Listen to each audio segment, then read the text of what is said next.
नमस्कार दोस्तों, मैं प्रताप और आप देख रहे हैं भोजपुरी यूपी बिहार। सुभाषपा अध्यक्ष ओम प्रकाश राजभर ने गुरुवार को मुख्यमंत्री योगी आदित्यनाथ से मुलाकात की। एनडीए में शामिल होने के बाद राजभर ने मुख्यमंत्री से पहली मुलाकात की है और इसे शिष्टाचार भेंट बताया है। उधर इस मुलाकात के बाद लखनऊ की राजनीतिक गलियारों में मंत्रिमंडल विस्तार अटकलें तेज हो गई हैं। मीडिया रिपोर्टर्स के मुताबिक अगस्त में मंत्रिमंडल विस्तार हो सकता है। इसमें सपा छोड़ आए दारा सिंह चौहान सहित कुछ अन्य नेताओं को भी मौका मिल सकता है। इस बीच राजभर ने एक कार्यक्रम के अंतर्गत योगी सरकार की शामिल होने के संभावनाओं के बारे में पूछे जाने पर कहा कि लोगों की बेचैनी और बढ़ा दी है, 8 दिन और इंतजार कीजिए। उधर एनडीए में शामिल होने के बाद सुभाषपा अध्यक्ष ओम प्रकाश राजभर की निगाह 2024 की लोकसभा के बाद केंद्रीय राजनीति पर भी लगी है। वह मौका मिलने पर वहां भी भूमिका निभाने को तैयार दिखते हैं। उन्होंने कहा कि वर्ष 2024 में प्रधानमंत्री नरेंद्र मोदी तीसरी बार प्रधानमंत्री बनेंगे।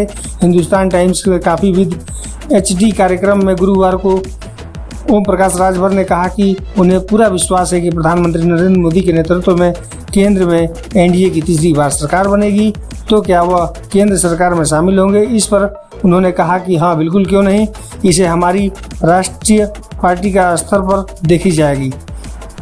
अब उनसे पूछा गया कि वह योगी सरकार में कब शामिल होंगे। इस पर राजभर ने कहा कि 8 दिन और इंतजार कीजिए।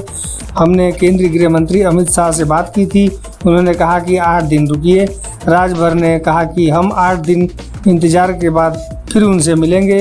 योगी मंत्रिमंडल में क्या सुभाषपा के दूसरे विधायक भी शामिल होंगे पर पूछे जाने पर इस पर उन्होंने कहा कि वह अकेले ही सब पर भारी हैं।